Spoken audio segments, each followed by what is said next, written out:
Hey guys, the month of March is the month of giving, and this month's charity is the P flag. And just to correct myself, one of my earlier statements, I've actually been getting Nex Benedict's pronouns wrong this whole time. While Nex was non-binary and went by they, them, Nex preferred he, him, and was transmasculine. So I'm sorry about that on my end. You know my punishment is to call me a furry. Regardless, I do apologize for my earlier blunders. We are still learning a lot. What if I had an organization that could have helped me learn about pronouns? Like the P flag. Oh, donate today. And remember, you are loved, you are wanted, and you got this. Now on with the video. Pow, right in the kisser.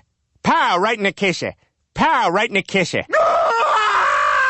Wow, that set him off like a Paul Schaefer fire alarm. Happy late St. Patrick's Day. I'm Irish, therefore I get away with this horrible, terrible accent. If you're curious, I'm mixed race, I'm Irish on my mother's side, and ethnically, I am a mutt. I thought you were a cat. Shut it. Hi, I'm Kitty Monk, and I'm here to talk to you about Family Guy. Or more specifically, Lois Griffin's long-lost brother, Patrick Pewterschmidt. Not even kidding. The Pewterschmidt family is really screwed up. Now, Family Guy is well known for being a show about the Griffin family, a bunch of crazy Rhode Islanders, but arguably the only people crazier than the Griffins are their extended family members, like Peter's stepfather, Francis, who hates Lois for being Protestant and not a Catholic. It's a pity you couldn't find yourself a nice Irish Catholic girl, Peter. Oh, Francis, this must be embarrassing for you. I'm in the car. Or Peter's mother, who despite being married to Francis, was a gigantic bicycle. Yes, it's a shame Grandma wasn't there to hear it. Bless her heart. She's on another one of her prayer missions in Las Vegas.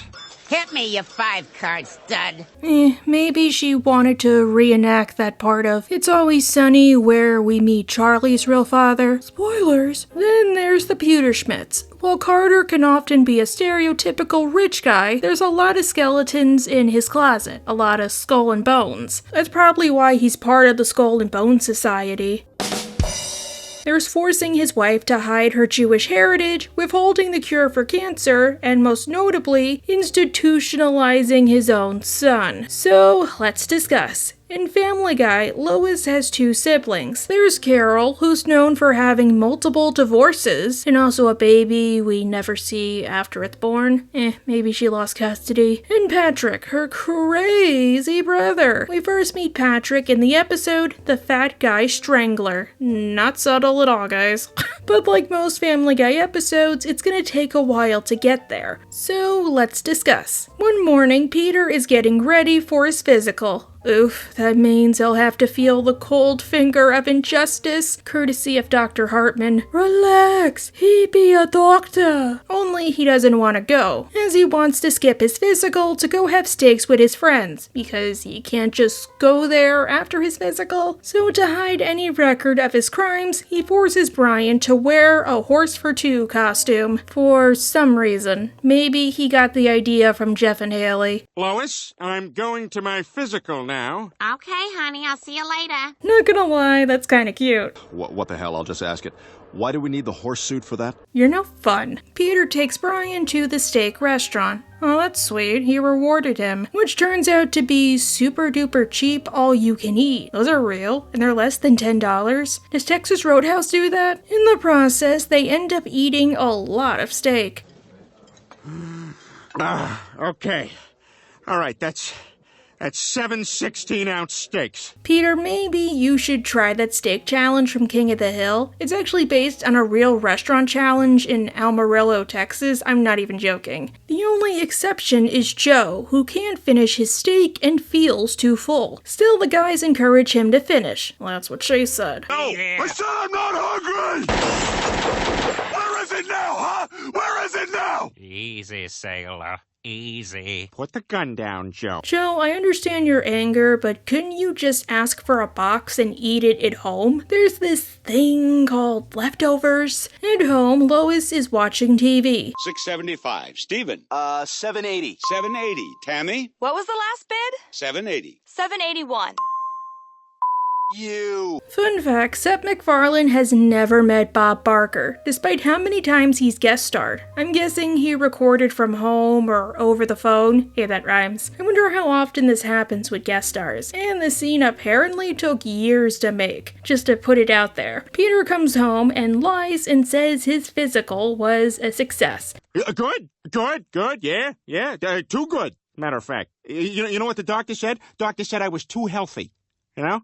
In too good of shape. Peter, you lying sack of crap. The doctor said, relax, I be a doctor. And it was all weird and grainy and black and white, and there were steaks and a pinball machine and Indiana Jones and George Lucas and Steven Spielberg and... You didn't go to your physical, did you? I did not. See, Peter, you lying liar, you gotta use details. Therefore, Lois forces Peter to go. This time, to make sure he actually does it, she goes with him, and he won't even get his lollipop, or his zollipop, and it's discovered. My goodness, you'll be dead within a month. What? Oh, Hagar the Horrible, if you keep up that lifestyle of pillaging and giant turkey legs, you'll be dead within a month. Yeah, this goes on for a while, let's just skip it. Kim Basinger?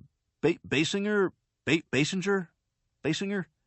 Oh. Something tells me Seth actually flubbed this line and they kept it. I love when shows do it. I do that all the time. Instead, it's discovered that Peter is healthy somehow, but like Queen, I'm gonna try to pronounce this, Clotilde of Sardinia is grossly overweight. Oh yeah, he's fine. He's just really fat. Did you just say I was fat? Well, yeah, you are pretty fat. Okay, this is news to me. Alright, I guess I should give my 2 cents, what with me being overweight and all, and the fact that this episode is all about being overweight. Admittedly, I am a little upset that Dr. Hartman said that Peter was fat, not overweight or has a weight problem or something like that. And he never said what the problem was besides it, if there even was one. Dude, you're not some spring chicken yourself, you probably weigh as much as Peter. Just saying, even if you're overweight, that doesn't always mean you have health problems, or you're going to develop one. Now, I'm also pretty big myself, pun not intended, on body positivity, but on the other end, cracking jokes or demonizing people who are overweight is not going to solve the problem, it's just going to make it worse. Especially if, say, for that one person, food is an emotional coping mechanism. Imagine if you kept calling an alcoholic a drunken slob, like, hey alcoholic, you're drunk, or you body shamed a heroin addict for being too skinny. Why are they not recovering? But I'll be honest, I like fat jokes as much as the next guy.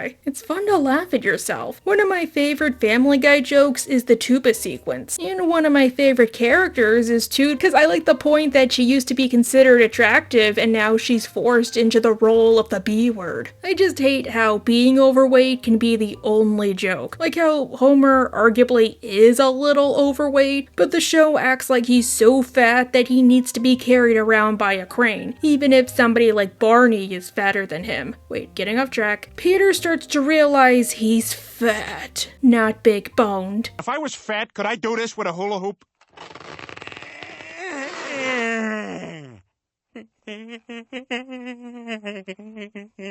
I told you, sometimes it's funny to laugh at yourself. In the process, Peter knocks over some photos, and Lois discovers... Oh, my mother gave it to me. Huh, that's weird. Wait, your mom had black hair? Wait, then how do you have orange hair? Did Babs cheat on Carter? Twice? Hence your brother? I didn't know you had a brother. I don't.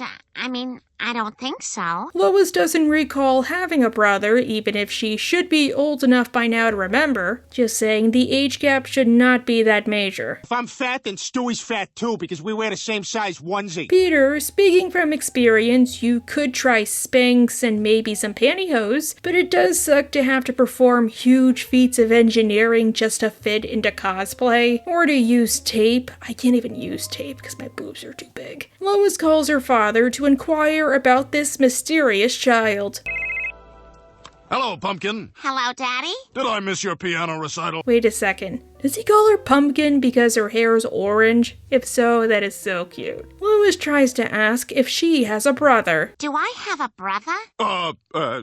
No, don't be silly. 'Cause I found this picture. Yep, that convinced me. Lois clearly does not have a brother. That was just a random neighbor kid they invited to show what it's like to be rich. This episode is over. As a result, Lois has to sneak into her parents' house and check the family records.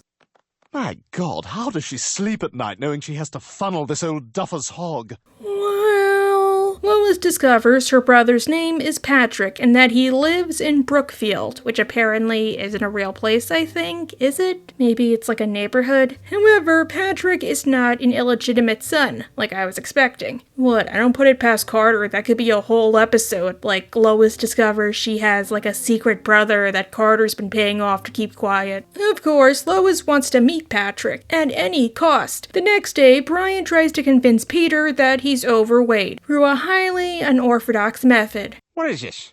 What is this, some kind of gag? No, that's orbit. Huh? You have your own gravitational pull. Oh, that's a bunch of crap.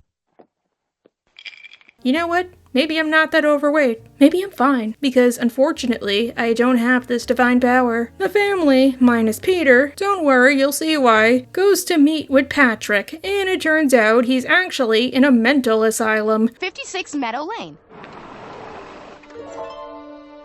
Brookfield Insane Asylum? Which, as many of you told me on the Francine video, those places kind of suck. I bet they don't even have bread, and like Beavis and Butthead, they force you to hold hands. Oh my god, Mom's brother's crazy! Well, that, or he evaded death and he's hiding away from him, like in Final Destination 2. He is led to Lois and the kids. Patrick? Yes? My name's Lois. I'm your sister. Oh my God, Lois. I never thought I'd see you again. Now, if the voice actor for Patrick sounds oddly familiar, it probably is. He's voiced by, get this, drumroll please, Robert Downey Jr., pre-Iron Man. And what's cooler is he outright wanted to be in the show. This wasn't like Tom Brady. See, his son Indio was a huge fan of Family Guy, and when the show was resurrected, Robert Downey Jr. called up the crew and asked if he could be involved in the show, either helping to write an episode or as a guest voice. They accepted, and Patrick Pewterschmidt was born. And I gotta say, that's awesome and really adorbs. But I had no clue that was Robert Downey Jr. until I got older, so good for him. Lois introduces Patrick to the kids, who wonder why he's cuckoo banana cream pie. Well, when I was just a little boy, I had a very traumatic experience. Your father built a bomb that killed one of Maximov's parents? No, rather, Patrick walked in on his mother satisfying Jackie Gleason from The Honeymooners, because clearly Babs is better than Carter, even if she willingly cheated on him at least once. Like, they don't even, say why she was doing it. Mommy, can I have a drink of water? Jackie Gleason! Beat it, kid. Your mother's busy. Pow! Right in the kisser! You know, when I was a kid, I did what Patrick did, and I saw my mom's tattoos. By complete and total accident, I forgot to knock. It was a teddy bear and her name, and I think that's why I'm the way I am today. So, what are we eating after this review? Chinese? Patrick became so traumatized that he was sent to the asylum afterwards. Lois doesn't want her brother to be in the asylum. I mean, Stewie walked in on her and Peter, and he's not in a mental hospital. Peter tried to feel up Chris that one time he was blind, as he thought it was Lois, and he was gonna do the same to Stewie. I think he also stuck his finger in Stewie's mouth once. And neither of those boys are in an asylum. Peter tried to sleep with Mig that one time he became a redneck, and she's not in an asylum. So she takes Patrick back home, like he's a stray cat. Well, you seem perfectly normal to me, and no brother of mine is going to be cooped up in some insane asylum. Instead of talking with his doctor or any of that stuff, just saying, mayhaps he's taking medications, mayhaps he's not well enough to be around people, you don't know that. Maybe he's just feeding you a sob story. Lois is happy to have Patrick with her and cooks him lunch. Peter doesn't care that he now has a brother-in-law, even if he was happy to have one with Adam West, and instead he informs everybody. All right, listen up, everybody. I have something to tell you. I'm not quite sure how to say this. I'm fat. Let me give you a minute to absorb that. But aren't Chris and Meg technically considered fat too? Or at least chubby? Where's their episode of body positivity? Where's their coming out episode? Rather than admit he has a problem or taking control of his diet or something like that, Peter decides to establish the NAAFP, or National Association for the Advancement of Fat People. I'm gonna help make this a fat man's world by establishing the National Association for the Advancement of Fat People. Are they gonna advocate for planes? But there is one thing you must keep in mind. Fat is their word. Wait, I'm fat too. I have privileges. Okay then, it's our word. I'm fat, and not PH fat. While Patrick seems pretty chill, the red flags start to sprout up like daisies. For example, there's his wife, Marion. Where are my manners? Marion is my wife. She is sitting right next to me. Nice to meet you, Marion. What's that, honey? Oh, yes. Hang on. Marion wants some coffee. At least she's not a mannequin like from Bob's Burgers. Brian says that he's knuckin' futz, but Lois keeps making excuses for him. Because much like Fizz of Raleigh, she's taking a vacation to Egypt to see Denial. I mean, she already does it for Peter, at least this time it's a blood relative. Peter tries to host a meeting with his fellow fat fellows, but it's too difficult. First off, there's not enough seatbelt extenders, so just put the coats over your laps. What are they gonna check? Or bring your own seatbelt extender like a few people have been telling me. But this does provide an opportunity for some pretty good ASMR. I'd like to get... we're stuck. You know what? Maybe everyone should sit down.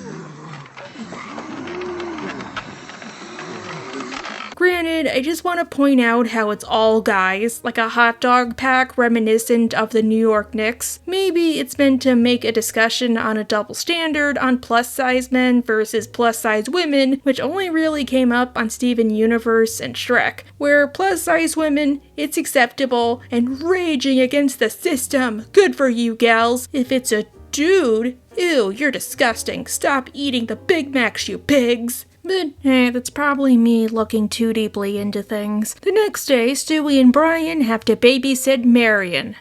Hey, Brian, what if I put this cucumber right here? Just put the cucumber right there. Do you think Patrick would be angry? I don't know, man. It's his wife. Marion, how could you cheat on Patrick with a cucumber? I mean, unless... Oh my god, guys, don't do that. That's inappropriate. That's taking advantage of a imaginary woman. Patrick hears that Peter started a coalition for fat dudes. Peter, did you start a coalition for fat guys? Yeah, the Fat Guy Coalition. Yes, did you not hear him earlier? Like you were in that scene. Shouldn't you have spoken up then and maybe gotten talked over? By establishing the National Association for the Advancement of Fat People. Wow, and I thought Randy and Stan were dense. Patrick disagrees with this, not because it's unhealthy or something like that, but because, to him, fat people are immoral. Peter, you shouldn't encourage people to be fat. Fat people are immoral. How do you figure, sports fan? They're just bad people. Well, I never. Marion comment. I think I was supposed to say something about Marion here, but Like that Jackie Gleason. He was fat, and he was bad. I am not like Jackie Gleason. I can actually go on planes. Well, because Jackie Gleason had a lifelong fear of flying and took trains everywhere. Not because he was fat, but because one time he was on a plane and they had to make an emergency landing, so that kind of scarred him for life. No joke, look it up. Jackie Gleason had a lifelong fear of flying. Patrick tries to tell Peter about his trauma with Jackie Gleason, but Peter doesn't listen and unintentionally reawakens his trauma. It's a bus driver's uniform. Pow, right in the kisser. Pow, right in the kisser. Pow, right in the kisser. Pow, right in the kisser. One of these days, Alice. Carter calls Lois and wants to know why Lois released Patrick. Have you lost your mind? He's incredibly dangerous. Oh, well, that's ridiculous. Patrick is a very nice man, and you should be ashamed of yourself for locking up your own son. You won't say why? You could have saved a life, you freaking idiot. I mean, it's not like Patrick has a medical file or anything. Like, that's the most you do? You just call up your daughter, you don't go to her house? Police release this sketch of the suspect. Oh, my God. police also released this sketch of a female accomplice believed to be his wife. It could have been anyone. As it turns out, Patrick is a serial killer known as the Fat Guy Strangler, who, as the name implies, kills fat men by strangling them. Sometimes with his hands, sometimes with a rope, maybe sometimes with both. Hey, that rhymes. And he's as sloppy as a man-witch. Patrick, where have you been? Oh, it's nothing you need to concern yourself with, Lois. Were you in Afghanistan? If so, I totally understand. Go eat as many cheeseburgers as you want. The fat guys honor Michael, one of the guys that Patrick killed. And in his memory, Peter decides to take the fat guys in, like stray cats. Sorry. Until the Fat Guy Strangler is caught and they all feel safe again. All right, everybody, just make yourselves at home. Lois, these are the fat guys. Fat guys, Lois. So they go to a house with a Fat Guy Strangler. Does he not watch the news? The guys discover that Patrick killed Michael, but he runs away and they track him down to the James Woods. Brian, I know my brother. He couldn't have done these things. You knew him for like a week tops. While this is going on, Brian tries to get Lois out of denial by showing her all of the signs that Patrick is a murderer. Look.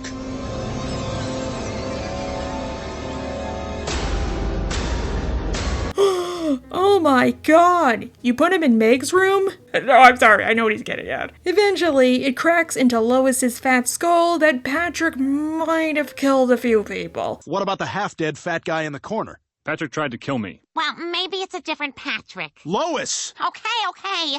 And she and Brian rush to stop him, while he tries to get the ultimate revenge, killing Peter, the man who resurrected his trauma. Patrick! Ah, crap. Guess we lost him. Well, nothing left to do but finish this sentence uninterrupted. However, before he can finish the job, Lois talks him down by threatening the person he loves most. Let him go, or Marion gets it. Nice try, but Marion's over there. Don't hurt her! No, not Marion. She's innocent, I think. Still, this means that Patrick has to go back to the asylum, never to be seen again because Robert Downey Jr. is too expensive. I miss Uncle Patrick. Don't worry, kids. I promise we can visit him once a month. We'll be his period.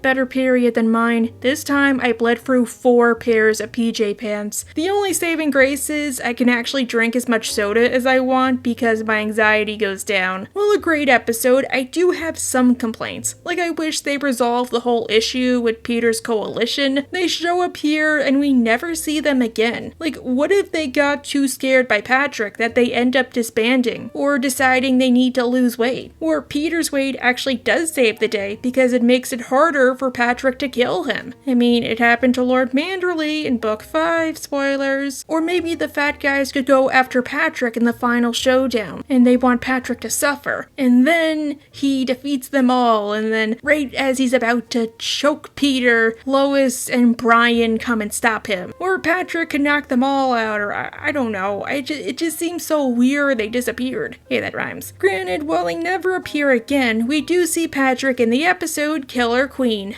this time voiced by Oliver Vaquer. Vaquer? One of those two? Since by then, Robert Downey Jr. would really be too expensive, but like the Fat Guy Strangler, we have a while to get there. Still, this episode answers the question, what if Patrick went after Chris? Just saying, it was so weird he wasn't, interacting with Chris, period. It's great to be eating lunch with my family instead of a bunch of chronic...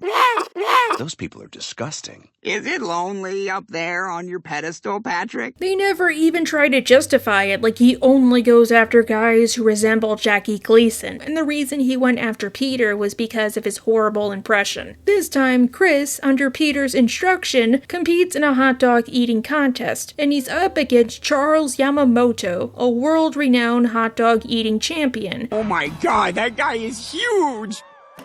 I bet he learned how to control his gag reflex. Who, unlike most stereotypical examples, is actually super duper overweight. By a stroke of miracle, Chris beats Yamamoto, but he ends up doubled over in pain. This makes Lois concerned about Chris's weight, and she decides to sign him up for fat camp. Everyone's gonna make fun of me! Oh, come on. Who's gonna make fun of you? Hey, fatty, I hear you're going to fat camp. That's where you belong. Peter, stop it! Chris doesn't want to go, but at the camp he makes a good point. Oh, come on, Chris. Your mother's right. This'll be good for you. Well, how come you don't have to go? You're fatter than I am.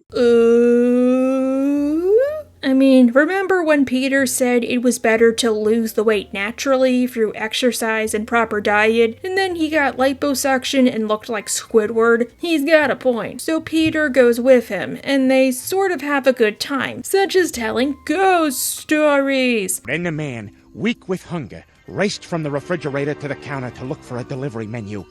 But all he could find was one for a vegan place!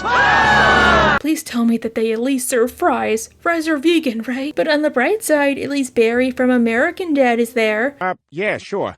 This one time I was on a city bus, and the guy next to me was eating a bucket of fried chicken. Ooh. Yum. Later on, Peter and Chris discover a dead camper, and Joe determines that he was murdered. There's no other cops here. But we do know one thing. This kid was murdered. No duh. Cause of death? Strangling. Peter determines that the culprit might be Patrick, as it matches his MO. My brother-in-law. People call him the fat guy strangler. He's always had a thing for strangling fat guys.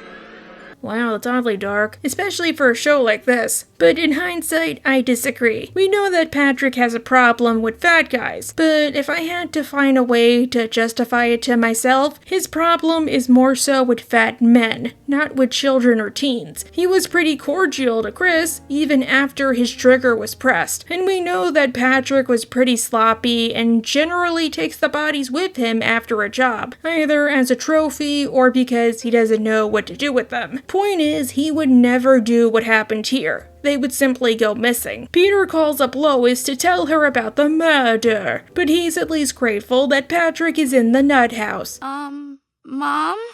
Look who dropped by for a visit. Hello, Lois.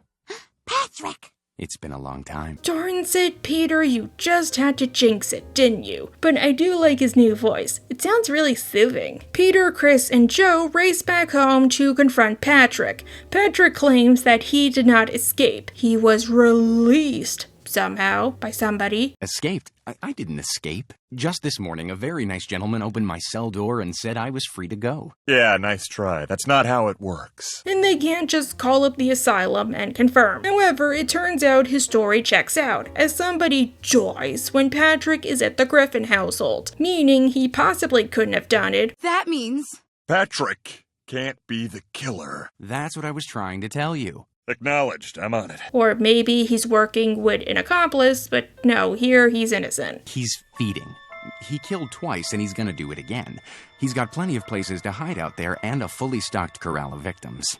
How do you know that? Trust me. Instead, Patrick is happy to assist Joe and looks over the cadavers. Patrick sees the corpse and notices something. All of the dead campers kinda resemble Chris. Either they're blonde or wearing a baseball cap. The killer wasn't trying to murder this kid. He was trying to murder Chris. Oh my God!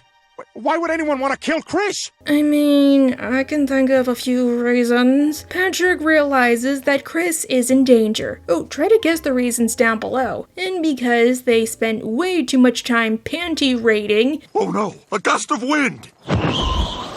And they can't just call for backup. Chris nearly falls victim to the real strangler, Charles Yamamoto. What are you doing here? You dishonored me, Chris Griffin. No one has ever eaten more hot dogs than me. Now you must die. But before he can meet an untimely end, Stewie has to clean up their mess. Ah! Why does robot hold dead people? Is that future or past?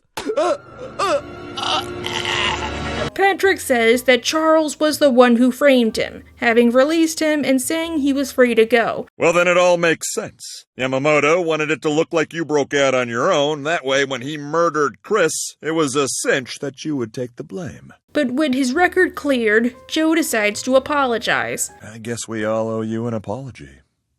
Patrick? Where did he go?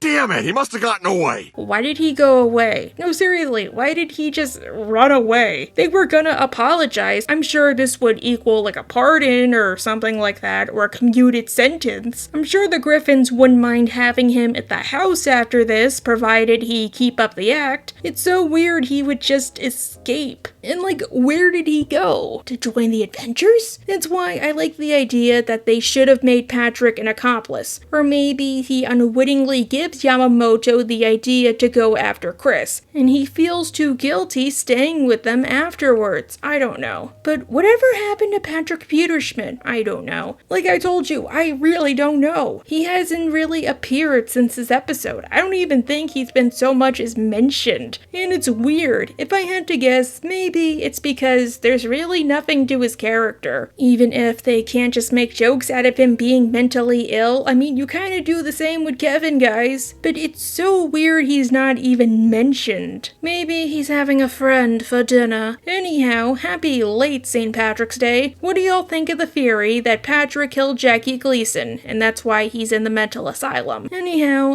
bye.